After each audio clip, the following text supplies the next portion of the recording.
ಓಂ ನಮೋ ವಾಲ್ಮೀಕಿ. ನಮಸ್ಕಾರ ಬಂಧುಗಳೇ.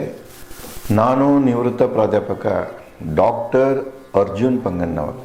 ಹೇ ಸೀತಾರಾಮ್ ವಾಹಿನಿಯ ವಾಲ್ಮೀಕಿ ರಾಮಾಯಣ ಅಂದು ಇಂದು ಚಿಂತನ ಕಾರ್ಯಕ್ರಮದ 513ನೇ ಸಂಚಿಕೆಗೆ ತಮ್ಮೆಲ್ಲರಿಗೂ ಸ್ವಾಗತ.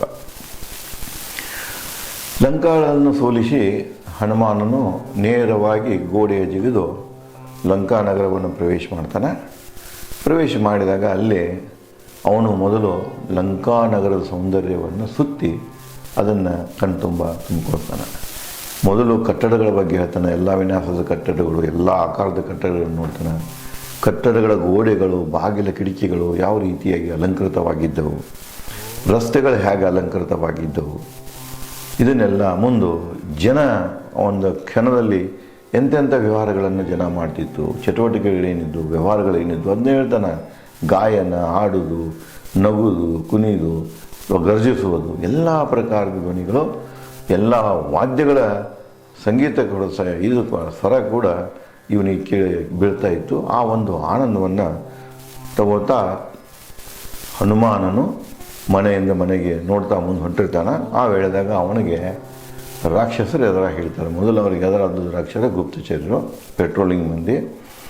ಆ ನಂತರ ಯಾವ್ಯಾವ ರೀತಿ ಅವರು ಇದ್ರು ಅನ್ನೋದನ್ನು ಮುಂದುವರಿಸ್ತಾರೆ. ಈಗ ಹನುಮನಿಗೆ ಸುತ್ತಿಗೆ ಗುದ್ದಲಿ ಹಿಡಿದ ಒಂದು ಪ್ರಕಾರದ ರಾಕ್ಷಸ ಒಬ್ಬ. ಅವೇನು ಮಾಡಿದ, ಕೈಯಾಗ ಸುತ್ತಲಿನೂ ಇತ್ತು, ಸುತ್ತಿಗೆನೂ ಇತ್ತು, ಗುದ್ದಲಿನೂ ಇತ್ತು.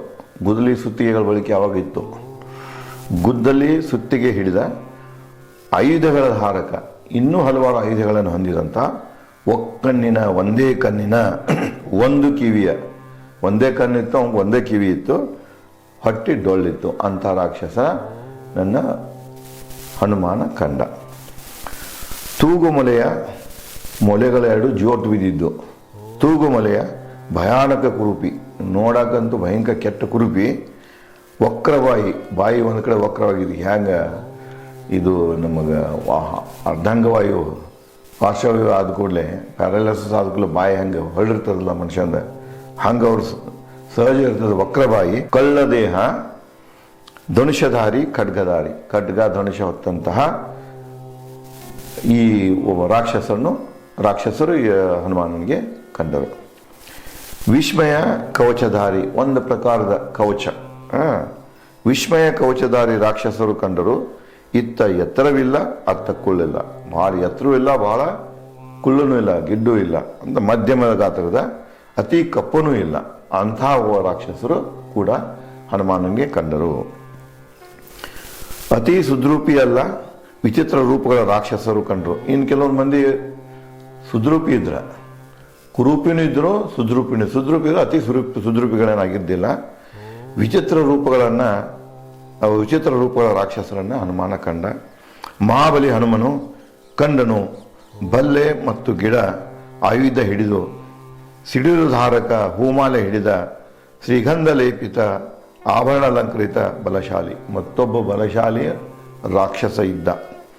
ಅವೇನಾಗಿದ್ದ, ಕೈಯಾಗ ಬಲ್ಲೆ, ಗಿಡ, ಇವು ಆಯುಧಗಳು. ಸಿಡಿಲುಧಾರಕ, ಸಿಡಿಲೇನು ಧರಿಸಿದಂಗೆ ಕಾಣಿಸ್ತಾವಂತ, ಇದನ್ನೇ ಗರ್ಜಿಸೋದು ನೋಡಿದ್ರೆ. ಹೂಮಾಲೆ ಹಿಡಿದದ್ದ, ಮೈ ತುಂಬ ಗಂಧ ಲೇಪಿಸಿಕೊಂಡಿದ್ದ, ಆಭರಣಗಳನ್ನು ಹಾಕ್ಕೊಂಡಿದ್ದ ಅಂತ ಒಬ್ಬ ಬಲಶಾಲಿ ರಾಕ್ಷಸರನ್ನು ಹನುಮಾನ ಕಂಡನು. ವಿಚಿತ್ರ ಆಯುಧ ಧಾರಕ, ವಿಚಿತ್ರ ರೂಪಗಳ, ಕೆಲವೊಂದು ಆಯುಧಗಳಿದ್ದು, ಅದು ಮೊದಲೇ ಟೈಮ್ ಹನುಮಾನ್ ನೋಡ್ತಾ ಇದ್ದು, ಅದಕ್ಕೆ ವಿಚಿತ್ರ ಆಯುಧಗಳು. ವಿಚಿತ್ರ ರೂಪಗಳು, ರಾಕ್ಷಸರು ವಿಚಿತ್ರ ರೂಪಗಳನ್ನು ಹೊಂದಿದ್ರು. ವಿಚಿತ್ರ ಭಂಗಿಯ, ಒಂದೇ ಭಂಗಿಯಲ್ಲ ಹಲವಾರು ನಮೂನೆ ಭಂಗಿಯವರು ಇದ್ರು. ಅವರು ರಾಕ್ಷಸರನ್ನು 100,000 ಸೇನೆ ಸಜ್ಜಾಗಿ ನಿಂತಿತ್ತು. ಅಂತಹ ರಾಕ್ಷಸರ 100,000, 100,000 ಸೈನ್ಯ ಸಜ್ಜಾಗಿ ನಿಂತಿದ್ದನ್ನು ಹನುಮಾನ ನೋಡಿದ. ನಗರದ ಮಧ್ಯೆ ರಕ್ಷಣೆಗಾಗಿ ರಾವಣನ ಆಜ್ಞೆಯಂತೆ ಬಂಡೆ ಪರ್ವತ ಶಿಖರದಲ್ಲಿ ಚಿನ್ನದ ದ್ವಾರಗಳ ರಾವಣ ಅಂತಃಪುರ. ಇಂಥದ್ರಾಗನ ರಾವಣನ ಅಂತಃಪುರ ಎಲ್ಲಿತ್ತಂದ್ರೆ, ನಗರ ಮಧ್ಯೆ ರಕ್ಷಣೆಗಾಗಿ ರಾವಣನ ಆಜ್ಞೆಯಂತೆ ಬಂಡೆ ಪರ್ವತ ಶಿಖರದಲ್ಲಿ, ಈಗಿನ ಶಿರ್ಗಿರಿಯ ಅಂತ ನಾವು ಇದ್ರಾಗ ನೋಡ್ತೀವಲ್ಲ, ಯಾವುದು ಶ್ರೀಲಂಕಾದಲ್ಲಿ ಅದು ಬಂಡೆ ಮೇಲೇನಿದೆ. ಅದೇ ನೋಡಿ ಹೇಳ್ತಾರೆ, ಬಂಡೆ ಪರ್ವತ, ಅಖಂಡ ಬಂಡೆ ಒಂದು ಪರ್ವತ, ಆ ಪರ್ವತದ ಮೇಲೆ ಚಿನ್ನದ ದ್ವಾರಗಳ ರಾವಣ ಅಂತಪುರ ಇತ್ತು. ಆ ಬಂಡೆ ಮೇಲೆ, ದೊಡ್ಡ ಬಂಡೆ ಮೇಲೆ ಅವನ ಅರಮನೆ ಇತ್ತು.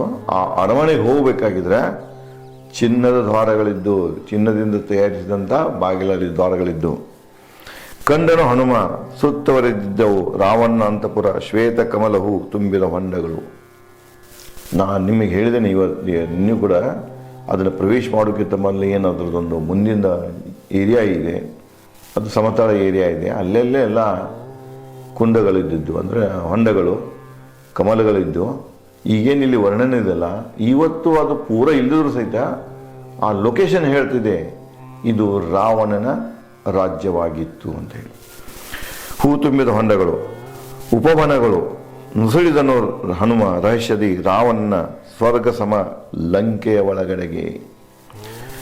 ಉಪವನಗಳಿದ್ದು, ಅಲ್ಲಿ ಹಣ್ಣಿನ ತೋಟಗಳಿದ್ದು, ಎಲ್ಲದರ ಮಧ್ಯೆ ರಷ್ಯಾ ಅಲ್ಲಿ ಮತ್ತು ಸಾಕಷ್ಟು ಭದ್ರತೆ ಇತ್ತು. ಇವುಗಳ ಮಧ್ಯೆ ರಹಸ್ಯದಿ ಯಾರಿಗೆ ಗೊತ್ತಾಗದ ಹಂಗೆ ರಾವಣನ ಸ್ವರ್ಗದಂಥ ಲಂಕೆಯನ್ನು ಹನುಮ ಹೊಕ್ಕ ಒಳಗಡೆಗೆ ಹೋದ. ಕುದುರೆಗಳ ಹುಂಕಾರ, ರಥಭೂಷಣಗಳ ನಾದ, ಸಜ್ಜಿತ ಕುದುರೆ ಆನೆಗಳು, ಅಲಂಕೃತ ವಿಮಾನ ದೃಶ್ಯ. ಅಲ್ಲಿ ಒಳಗೆ ಹೋಗುತ್ತಾನ ಏನು ಕಂಡವ? ಕುದುರೆಗಳ ಹುಂಕಾರ, ಕುದುರೆ ಹುಂಕಾರಿಸ್ತಾ ಇದ್ದುವ. ರಥ ಆಭೂಷಣಗಳ ನಾದ, ರಥದ ಆಭೂಷಣಗಳ ಕಂಡುಬಂದು. ಸಜ್ಜಿತ ಕುದುರೆ ಆನೆಗಳು, ಯುದ್ಧಕ್ಕೆ ಸಜ್ಜಿತ ಅಲ್ಲ, ರೆಡಿನ. ಯಾಕಂದರೆ ಅವನಿಗೆ ಗೊತ್ತಿರ್ತದೆ ಯಾವಾಗ ಬೇಕಾದಾಗ ಬಂದು ಇವರು ಯುದ್ಧ ಮಾಡಬಹುದು ಅಂಥೇಳಿ, ಬರ್ಬೋದು ಅಂಥೇಳಿ. ಅದಕ್ಕೆ ತಮ್ಮ ಎಚ್ಚರಿಕೆಯಲ್ಲೇನೋ ಅವ್ರು ಏನು ಮಾಡಿದ್ರು ಅಂದ್ರೆ ಯುದ್ಧಕ್ಕೆ ರೆಡಿ ಮಾಡಿಟ್ಟಿದ್ರು ಆನೆ ಕುದುರೆಗಳನ್ನು. ಅಲಂಕೃತ ವಿಮಾನ ದೃಶ್ಯ, ಅಲ್ಲೇ ಒಂದು ಅಲಂಕೃತ ವಿಮಾನವಿತ್ತು. ಈ ದೃಶ್ಯ ಹನುಮಾನಿಗೆ ಕಂಡಿತು ಅರಮನೆ ಹತ್ತಿರದಲ್ಲಿಯೇ. ಪಶು ಪಕ್ಷಿಗಳ ಗಿಜಿಬಿಜಿ, ಸಹಸ್ರ ಬಲದಿ ರಾಕ್ಷಸ ಸೇನೆ ಕಾವಲು ಪ್ರವೇಶ ದ್ವಾರದಲ್ಲಿ. ಪ್ರವೇಶ ದ್ವಾರದಾಗ ಸಹಸ್ರ ಬಲದಲ್ಲಿ ಸಹಸ್ರ ಸಂಖ್ಯೆಯಲ್ಲಿ ಕಾವಲ ಸೇನೆ ಇತ್ತು. ಅಲ್ಲಿಯೂ ಕೂಡ ಸಾಕಷ್ಟು ಪಕ್ಷಿಗಳಿದ್ದು, ಪಶುಗಳಿದ್ದು. ಅವತರದ್ದು ಗಿಜಿಬಿಜಿ ಸಪ್ಪಳ ಕೇಳ್ತಾವೆ. ಒಂದು ಕಡೆ ಪಶುಗಳದ್ದು, ಒಂದು ಕಡೆ ಪಕ್ಷಿಗಳದ್ದು, ಕುದುರೆಗಳದ್ದು, ಆನೆಗಳದ್ದು, ಯಾವ್ಯಾವ ಪ್ರಾಣಿಗಳನ್ನು ಅವರು ಬಳಸ್ತಿದ್ರು. ಆ ವನಗಳಲ್ಲಿ ಯಾವ್ಯಾವ ಪ್ರಾಣಿ ಪಕ್ಷಿಗಳಿದ್ದು ಅವತ್ತು ಎಲ್ಲ ಉಲು ಹತ್ರ ಅವುಗಳ ಒಂದು ಗರ್ಜನೆ ಎಲ್ಲ ಕೇಳಿ ಬರ್ತಾ ಇತ್ತು. ಕಂಡನು ಹನುಮ ಆಕಾಶ ಮಧ್ಯೆ ಚಂದ್ರ, ಎಲ್ಲೆಡೆ ಹರಡಿದ ಚಂದ್ರಮ, ಗೋಗಳ ಮಧ್ಯೆ ಮದಿಸಿದ ಗೂಳಿಯಂತೆ. ನೋಡ್ರಿ ಇಲ್ಲಿ ಮತ್ತು ಅಲಂಕಾರ ವಾಲ್ಮೀಕಿಯವರು ಯಾವ ರೀತಿ ವಿವರಿಸ್ತಾರಂದ್ರೆ, ಹನುಮಾನ್ ಏನು ಮಾಡ್ತಾನೆ, ಆಕಾಶದತ್ತ ನೋಡಿದಾಗ ಆಕಾಶದಲ್ಲಿ ಚಂದ್ರಮ ಹೆಂಗೆ ಕಾಣ್ತಾನಂದ್ರೆ, ಚಂದ್ರಮ ತನ್ನ ಬೆಳಕನ್ನು ಎಲ್ಲ ಕಡೆಗೂ ಹರಡಿಸಿದ್ದಾವ. ಅದು ಹೆಂಗೆ ಕಾಣಿಸ್ತಿರ್ತಾರೆ ಅಂದ್ರೆ ಅದಕ್ಕೆ ಹೋಲಿಸ್ತಾನಂದ್ರೆ ಗೋಗಳ ಮಧ್ಯೆ ಮದಿಸಿದ ಗೂಳಿಯಂತೆ. ಹನುಮಾನನಿಗೆ ಚಂದ್ರ ಹೆಂಗೆ ಕಂಡಂದ್ರೆ ಮದಸಿದ ಗೂಳಿಯಂತೆ, ಗೋಗಳ ಮಧ್ಯೆ ಮದಸಿದ ಗೂಳಿಯಂತೆ ಚಂದ್ರಮ್ಮ ಆಕಾಶದಲ್ಲಿ ಕಾಣ್ತಾನೆ. ಲೋಕಪಾಪ ತೊಳೆಯಲು ಬಂದ ಚಂದ್ರ ಬೆರಗಿಸಿದ ಎಲ್ಲ ಜೀವಿಗಳನ್ನು ಉಬ್ಬಿಸಿ ಸಮುದ್ರ ಅಲೆಗಳ ಹೊಳೆದಂತೆ. ಲೋಕಪಾಪ ತೊಳೆಯಲು ಅವನಿಗೆ ಹೆಂಗೆ ಅನಿಸ್ತಿತ್ತು ಕವಿಗಂದ್ರೆ, ಚಂದ್ರ ತನ್ನ ಬೆಳಕಿನಿಂದ ಲೋಕದ ಪಾಪವನ್ನು ತೊಳಿತಾ ಇದ್ದಾನೆ, ಶುಭ್ರ ಮಾಡ್ತಾ ಇದ್ದಾನೆ, ಸ್ವಚ್ಛ ಮಾಡ್ತಾ ಇದ್ದಾನೆ. ಬಿಳಿದಿರ್ತದೆ ಅದು, ಯಾವುದೇ ಕಲಂಕ ಇರುವುದಿಲ್ಲ ಬೆಳಕಿನಲ್ಲಿ. ಯಾವುದೋ ಚಂದ್ರನ ಬೆಳಕಿನಲ್ಲಿ ಯಾವುದೇ ಕಲಂಕ ಇರುವುದಿಲ್ಲ. ಅದು ಅವನ ಕವಿಗೆ ಹೆಂಗೆ ಅನಿಸ್ತೈತಿ ಅಂದ್ರೆ, ಚಂದ್ರನ ಬೆಳಕು, ಚಂದ್ರಮ ತನ್ನ ಬೆಳಕಿನ ಮೂಲಕ, ಬೆಳಕಿನ ಸಹಾಯದಿಂದ ಇಡೀ ಭೂಮಂಡಲವನ್ನೇ, ಆ ಪ್ರದೇಶವನ್ನೇ ಏನು ಮಾಡ್ತಾ ಇದ್ದಾನೆ, ನಿಷ್ಕಲಂಕ ಮಾಡ್ತಾ ಇದ್ದಾನೆ, ಸ್ವಚ್ಛ ಮಾಡ್ತಾ ಇದ್ದಾನೆ ಅಂತ ಅನಿಸ್ತಿದೆ. ಬೆಳಗಿಸಿದ ಅಂತಹ ಚಂದ್ರಮ, ಪಾಪವನ್ನು ತೊಳೆಯಲು ಬಂದಂಥ ಚಂದ್ರ ಎಲ್ಲ ಜೀವಿಗಳನ್ನು ಉಬ್ಬಿಸಿ ಸಮುದ್ರ ಅಲೆಗಳ ಹೊಳೆದಂತೆ. ಎಲ್ಲ ಜೀವಿಗಳನ್ನು ಒಂದು ಪ್ರಕಾರ ಉತ್ಸಾಹ ತುಂಬಿದೆ. ಹೆಂಗಪ್ಪ ಅಂದ್ರೆ, ಇಲ್ಲಿ ನೋಡಿ ಮತ್ತು ವೈಜ್ಞಾನಿಕನೇ ಇದೆ, ಅಲ್ಲಿ ಗೊತ್ತಿತ್ತು ಅವ್ರಿಗೆ. ನಾವು ಸಹ ತಿಳಿತೇವೆ. ಹುಣ್ಣಿಮೆ ದಿವಸ ಚಂದ್ರ ಪೂರ್ಣವಿದ್ದಾಗ ಚಂದ್ರನ ನೋಡಿ ಸಮುದ್ರ ಉಕ್ಕಿ ಇರ್ತಿದೆ. ಅದಕ್ಕೆ ಇಲ್ಲಿ ಏನು ಅನಿಸ್ತಾರೆ, ಯಾವ ರೀತಿ ಚಂದ್ರನ ಬೆಳಕನ್ನು ಭೂಮಿಯ ಸಮುದ್ರ ಉಕ್ಕಿ ಇರ್ತದಲ್ಲ, ಆ ರೀತಿಯಾಗಿ ಚಂದ್ರನ ಬೆಳಕಿನಲ್ಲಿ ಜನರ ಮನಸ್ಸು ಕೂಡ ಉಕ್ಕಿರಿತು. ಅವರಲ್ಲಿ ಕೂಡ ಮದ ತುಂಬಿತ್ತು ಅಂತ ಕವಿ ಇಲ್ಲಿ ಹೇಳ್ತಾನೆ. ಭೂಲೋಕ ಮಂದರ ಪರ್ವತ, ಭೂಲೋಕದ ಮಂದರ ಪರ್ವತ ಶ್ರೇಷ್ಠ ಪರ್ವತ ಅಂತಾರೆ. ಅದು ಮಂದರ ಪರ್ವತದಿಂದನೇ ಏನದು ಕ್ಷೀರಸಾಗರ, ಇದು ಮಂಥನ, ಇದೆ ಸಮುದ್ರ ಮಂಥನ, ಇದೇ ಮಂದರ ಪರ್ವತ. ಸಂಜೆಯಲ್ಲಿ ಸಾಗರ, ಕಮಲಗಳ ಸರೋವರ, ಕಂಡಿತು ಚಂದ್ರನಲ್ಲೂ ಅದೇ ವೈಭವ. ಭೂಮಿ ಮ್ಯಾಗ ಚಂದ್ರನ ಬೆಳಕಿನಿಂದ ಮಂದರ ಪರ್ವತವಾಗಲಿ, ಸಂಜೆಯ ಸಾಗರವಾಗಲಿ, ಕಮಲಗಳ ಸರೋವರಗಳಾಗಲಿ ಯಾವ ರೀತಿಯಾಗಿ ಕಂಗೊಳಿಸ್ತಾವ ಚಂದ್ರನ ಬೆಳಕಿನಲ್ಲಿ, ಅದೇ ರೀತಿಯಾಗಿ ಅದೇ ವೈಭವ ಚಂದ್ರನಲ್ಲಿಯೂ ಖಂಡಿತ ಅಂತ ಹೇಳ್ತಾನೆ. ಚಂದ್ರನ ಬೆಳಕಿನಿಂದ ಭೂಮಿ ಸೌಂದರ್ಯ ಹೆಚ್ಚಿತ್ತು ಅಷ್ಟೇ ಅಲ್ಲ, ಅದರಿಂದ ಏನಾಯ್ತಪ್ಪ ಅಂದ್ರೆ ಚಂದ್ರನಲ್ಲಿಯೂ ಕೂಡ ವೈಭವ ಹೆಚ್ಚಿತು, ಆನಂದ ಹೆಚ್ಚಿತು ಅಂತ ಹೇಳ್ತಾನೆ. ಹೊಳೆಯಿತು ಗಗನದಲ್ಲಿ ಚಂದ್ರ ರಜತ ಪಂಜರ ಹಂಸದಂತೆ. ಮತ್ತು ಮುಂದುವರೆದ ಹಂಸಕ್ಕೆ ಹೋಲಿಸ್ತಾನ. ಚಂದ್ರ ಹೆಂಗೆ ಕಾಣಿಸ್ತಾನಂದ್ರೆ ಗಗನದಲ್ಲಿ, ಆಕಾಶದಲ್ಲಿ ಚಂದ್ರ ಹೆಂಗೆ ಹೊಳಿತಾನಂದ್ರೆ ರಜತ ಪಂಜರ, ಬೆಳ್ಳಿ ಪಂಜರದ ಹಂಸದಂತೆ ಕಂಡ. ಮಂದರ ಪರ್ವತ ಗುಹೆ ಸಿಂಹದಂತೆ. ಮಂದರ ಪರ್ವತದಲ್ಲಿರುವಂತಹ ಗುಹೆಯಲ್ಲಿ ವಾಸಿಸುವ ಸಿಂಹದಂತೆ ಕಂಡ. ಯಾರು? ಚಂದ್ರ. ಹನುಮಾನನು ಲಂಕೆಯಲ್ಲಿ ಇದ್ದಾಗ ಚಂದ್ರನ ಬೆಳಕು ಯಾವ ರೀತಿಯಾಗಿ ಆ ಲಂಕೆಯ ಶೃಂಗಾರವನ್ನು ಹೆಚ್ಚಿಸಿತ್ತು, ಭೂಮಿಯ ಶೃಂಗಾರವನ್ನು ಹೆಚ್ಚಿಸಿತ್ತು ಅನ್ನೋದನ್ನು ಇಲ್ಲಿ ಹನುಮಾನ ಹೇಳ್ತಾ ಇದ್ದಾನೆ. ಹನುಮಾನನ ಮೂಲಕ ವಾಲ್ಮೀಕಿಯವರು ತಿಳಿಸ್ತಾ ಇದ್ದಾರೆ. ಹೆಮ್ಮೆ ಆನೆ ಸವಾರ ವೀರನಂತೆ. ಚಂದ್ರ ಮತ್ತೆ ಹೆಂಗೆ ಕಂಡ? ಆನೆ ಸವಾರನಂತೆ, ಹೆಮ್ಮೆಯ ಆನೆ ಸವಾರ. ಅವನಿಗೆ ಯಾರೂ ಪ್ರತಿನ ಇಲ್ಲ. ಅಂಥ ಒಬ್ಬ ಆನೆ ಸವಾರ, ನನ್ನ ಮುಂದೆ ಯಾರೂ ಪ್ರತಿಸ್ಪರ್ಧಿ ಇಲ್ಲಂತ ಅವನಿಗೆ ತಿಳಿದಾಗ ಅವನಲ್ಲಿ ಒಂದು ಪ್ರಕಾರದ ಘಮಂಡಿ ಬಂದಿರ್ತದ, ಅಹಂಕಾರ ಬಂದಿರ್ತದ.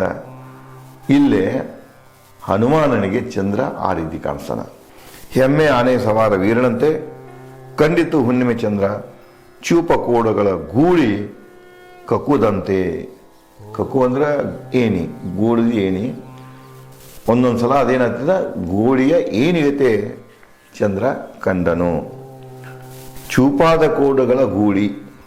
ಈಗ ನಾವು ಹೆಚ್ಚು ಕಡಿಮೆ ಇಲ್ಲಿ ಕೃಷ್ಣಾ ತೀರದವ್ರಿಗೆ ಕೃಷ್ಣಾ ತೀರದ ಗೂಳಿ ಏನು ಎತ್ತುಗಳೇನಿರ್ತಾವೆ, ಗೂಳಿಗಳೇನಿರ್ತಾವೆ, ಅದು ಈ ಒಂದು ದೈಹಿಕ ಒಂದು ಸೌಂದರ್ಯವನ್ನು ಹೊಂದಿರ್ತಾವೆ. ಬೆಳ್ಳಗನೂ ಇರ್ತಾವೆ, ಚೂಪಾದ ಕೋಡುಗಳನ್ನು ಇರ್ತಾವೆ. ಅವುಗಳ ಏಣಿನೂ ಕೂಡ ಗುಡ್ಡಗತೆ ಕಾಣಿಸಿರ್ತದೆ.